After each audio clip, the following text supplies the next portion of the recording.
কেইদিন পিছে পিছে এইবোৰ ঘটনা শুনি থাকো।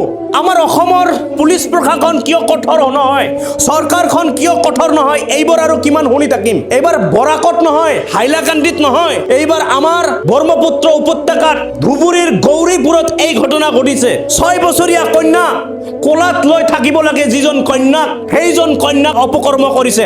নাম শুনিলে, ছবিটো চাই লওক, নাম শুনিলে আপোনাৰ লজ্জা লাগাৰ দৰকাৰ। এইজন ব্যক্তিৰ নাম কৃষ্ণ ৰায়, নিজকে ভগৱানৰ নাম দিছে। ভগৱানৰ নাম দি এইজন কৃষ্ণ ৰায়ে কি কৰিছে, কোলাত লোৱাৰ চলেৰে নিৰ্যাতন কৰিছে, অপকৰ্ম কৰিছে।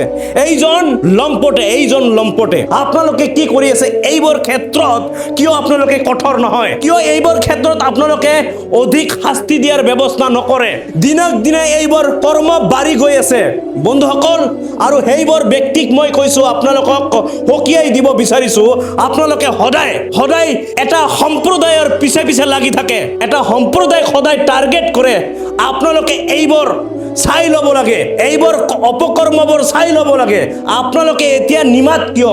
আপোনালোকে কিয় এই শিশু ছোৱালীজনীৰ ন্যায় নিবিচাৰি আছে? কিয় আজি দেখা গ'ল হাইলাকান্দিত যি ঘটনা ঘটি গৈছে, আপোনালোকে চুপচাপ আছে? অতি হিন্দুত্ববাদী দেখুৱা সেইবোৰ মানুহে কিয় চুপচাপ আছে? আপোনালোকৰ হিন্দু ছোৱালী হয়, আপোনালোকৰ হিন্দুৱে সেই অপকৰ্ম ল'ৰাজন হয়, কিয় চুপচাপ আছে আপোনালোকে? যেতিয়া বিশেষ এটা সম্প্ৰদায়ৰ মানুহ কিবা অন্যায় কৰিছে, তেতিয়া আপোনালোকে উঠি পৰি লাগে। কিয় আপোনাৰ নিজৰ বস্তুখিনি সাৱধান কৰি নলয়? এইবোৰ কুৱেশ্যন এই কাৰণে কৰি আছো, কাৰণ আপোনালোকৰ কিছুমান কথা আৰু আপোনালোকৰ কিছুমান আচৰণে এই কথাবোৰ মই উল্লেখ কৰিলো। যিমান পাৰে ভিডিঅ'টো শ্বেয়াৰ কৰিব আৰু আপোনাৰ মতামত দিব লাগে, এই মানুহজনক ফাঁচি হ'ব লাগে নে নাই। জয় আই অসম।